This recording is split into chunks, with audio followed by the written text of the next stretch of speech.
الإدمان مش تجربة، الإدمان طريق لو دخلته مش دايما هتعرف ترجع منه. يلا بينا على قصتنا. كان كريم شاب عنده 19 سنة، كان طيب وبسيط وبيحب يلعب كورة.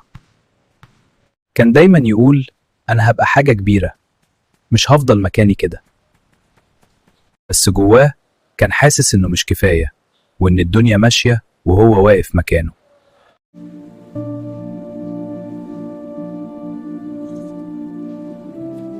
في يوم اتعرف على شلة جديدة، واحد فيهم اسمه شادي، دايما لابس كويس ومعاه فلوس. قال له جرب بس، دي حاجة تخليك فايق ومش محتاج تنام.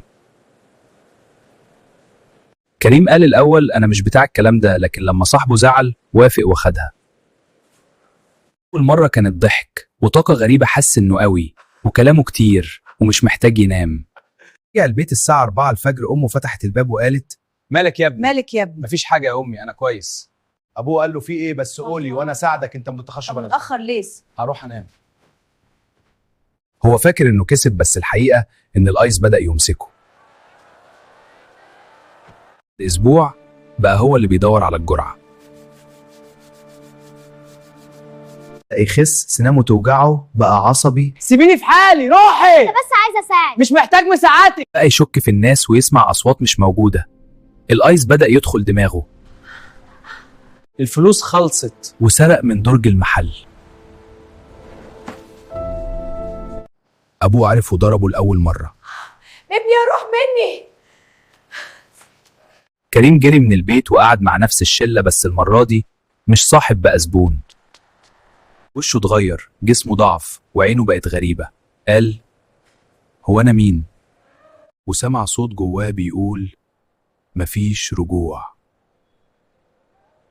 خناقة حصلت في الشارع والشرطة أخدته. سيبوني، انا ماليش ذنب. اهدى، لعنا حدث. أبوه راح للشرطة وهو مكسور، وأمه كانت منهارة.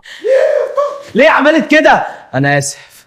الحجز لأول مرة قعد لوحده من غير جرعة. كان بيرتعش وعرقان وخايف. افتكر أمه وضحكتها، وافتكر حلم الكورة، وبكى مش عشان اتقبض عليه، لكن عشان ضيع نفسه. أبوه قرر يدخله مصحة علاج. الطريق كان صعب، ألم، اكتئاب، جلسات علاج. في أول جلسة قال أنا كنت فاكر إني قوي، بس طلع أقوى مني. مش عيب تقع، العيب تفضل واقع. أنا آسف، حق، هذا تقدم. بعد شهور كريم بدأ يرجع، مش زي الأول بس أحسن. أنا بحكي لكم مش عشان تتعاطفوا معايا، أنا بحكي عشان أول مرة اختيار، وبعد كده الحاجة هي اللي تختاركم.